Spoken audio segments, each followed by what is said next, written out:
interesting legend, Indian legend, to tell you about today that took place here in Michigan. I hope that you will enjoy this.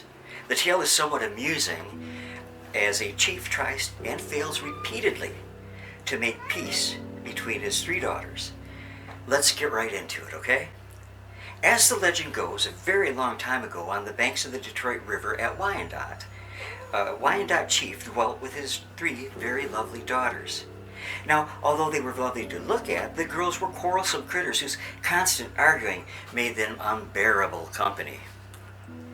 One might have thought that the three sisters would likely be unmarried spinsters, as none of the young braves of the village wanted to marry them, and who could blame them with their constant fighting?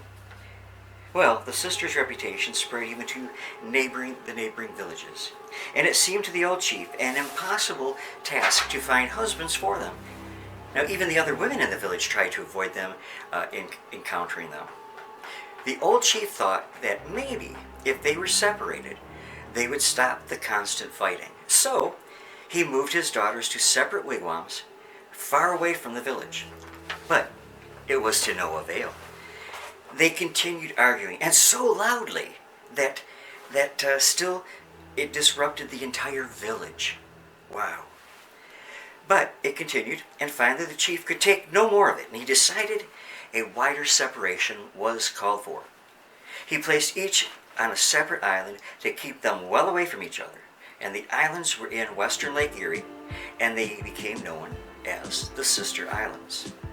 Well, the sisters were miserable, so they began to scream and cry and carry on, and they did not eat, and they didn't drink, and they found out in a short order that they were being ignored.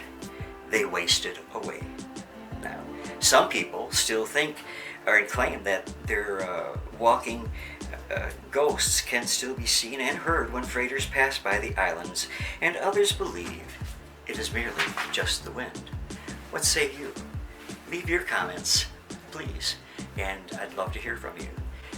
Thank you for stopping by. God bless you, my friends, and I hope to see you again real soon, God willing.